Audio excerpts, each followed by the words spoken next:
le 39-21. Bonjour docteur, c'est Marie. Après un petit souci cardiaque, je suis sous anticoagulant. J'avais une prescription d'un produit qui ne nécessitait pas de contrôle sanguin. Depuis un mois, mon généraliste me le change et c'est un médicament qui nécessite des contrôles très fréquents. Que pensez-vous de ce changement sans me donner d'explication? Merci docteur. Gérald. Alors Marie, sans donner d'explication, c'est pas bien, mais le changement, il est probablement lié à votre ancien médicament, ça devait être un nouvel anticoagulant.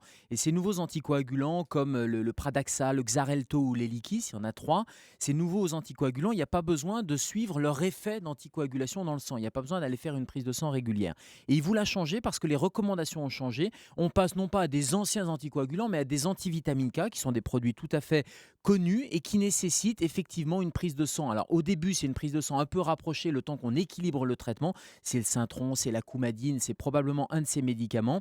Et une fois que votre médicament est stabilisé, que votre INR, c'est-à-dire l'anticoagulation dans le sang est stabilisé, ça ne sera plus qu'une fois par mois environ. Donc pas de panique, si au début c'est un peu rapproché, il faut tâtonner un peu pour équilibrer, votre médecin va vous l'expliquer, mais une fois que ça sera équilibré, cet INR c'est simplement une fois par mois et ce sont des médicaments qui sont tout à fait sûrs d'utilisation et si votre médecin l'a changé, c'est bien, c'est qu'il est au goût des pratiques et au goût du jour puisqu'il y a eu des nouvelles recommandations qui disaient qu'en première intention on ne donnait pas ces nouveaux anticoagulants parce que ces nouveaux anticoagulants ils sont plus chers donc on ne les donne pas en première intention notamment pour le petit souci cardiaque qui est peut-être de la fibrillation auriculaire. En tout cas j'imagine que c'est ce genre de souci, de trouble du rythme au niveau cardiaque. 39-21, la deuxième question. Bonjour docteur, c'est René dans le Gers et je voudrais savoir s'il y a quelque chose à faire contre les tiques parce que mon fils en a souvent sur les jambes parce qu'il travaille à la campagne. Merci, au revoir.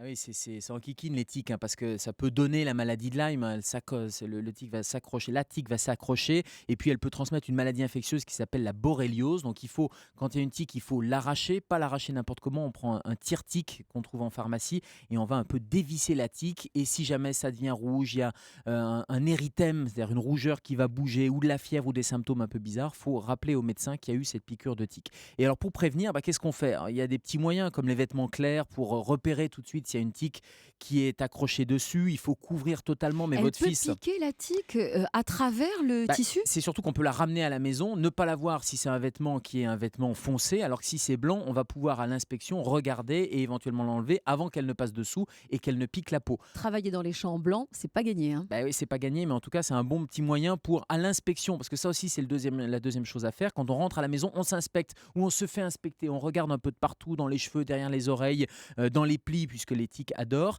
Et pour éviter que ça ne rentre, on prend ces vêtements qui sont couvrants, on rentre le pantalon dans les chaussettes pour éviter que la tique ne remonte sur les jambes. Et puis on peut utiliser des répulsifs. Demandez à votre pharmacien, il y a du DEET ou de la permétrine qui permettent de faire fuir un peu ces tiques-là.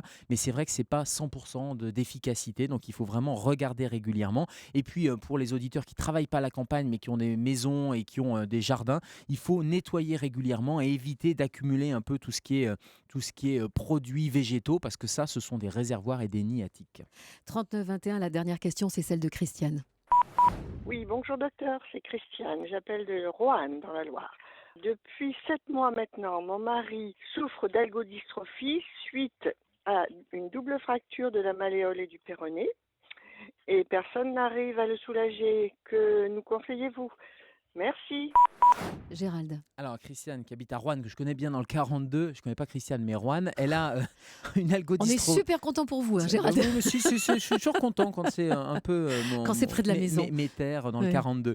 Alors l'algodystrophie, c'est très enquiquinant comme maladie. Pendant très longtemps, ça a été négligé. On pensait pas que c'était une vraie maladie. On disait après une fracture, après une entorse, non, c'est dans votre tête, il n'y a pas de complications. En fait, c'est une vraie maladie. L'algodystrophie, c'est ce qu'on appelle un syndrome douloureux régional complexe. Et ça veut bien dire ce que ça veut dire. C'est régional, c'est-à-dire que c'est au niveau du traumatisme, c'est au niveau d'une entorse. Par exemple, c'est après une intervention chirurgicale et c'est complexe parce qu'il y a à la fois un phénomène neurologique, un phénomène inflammatoire, un phénomène vasculaire aussi, avec des phases de douleur, d'inflammation qui vont régresser. Ça peut durer de 6 à 12 mois, parfois un petit peu plus.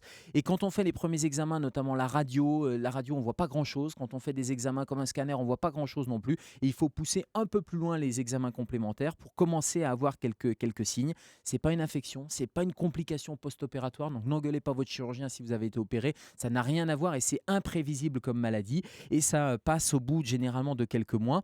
Allez consulter dans un centre spécialisé dans la douleur. C'est vrai que c'est une prise en charge relativement particulière avec des médicaments antidouleurs qui peuvent être des médicaments simples, comme le paracétamol. Mais quand ça ne suffit pas, il faut vraiment monter en termes de paliers d'antidouleurs. Il y a des neuroleptiques ou des antiépileptiques qui peuvent fonctionner. La kiné, la physiothérapie va fonctionner aussi. Et puis, j'avais l'occasion de le dire dans cette émission, mais les bains écossais chaud-froid, ça peut aussi calmer ces Soulager. douleurs-là. Alors, si vous voulez, comme Marie, René ou Christiane de Roanne, posez vos questions au docteur Gérald Kierzek. Vous n'hésitez pas. Vous avez tout le week-end pour le faire. Vous le savez que le répondeur, ça fonctionne 7 jours sur 7 et 24 heures sur 24. Vous appelez le 39 21, 50 centimes d'euros la minute. Et bien sûr, dans les jours qui suivent votre appel, votre question ou votre réaction, vous pouvez réagir à ce que vous venez d'entendre dans l'émission. Bien sûr, le docteur Kierzek vous répondra dans un instant. On va parler des médecins de campagne. Europe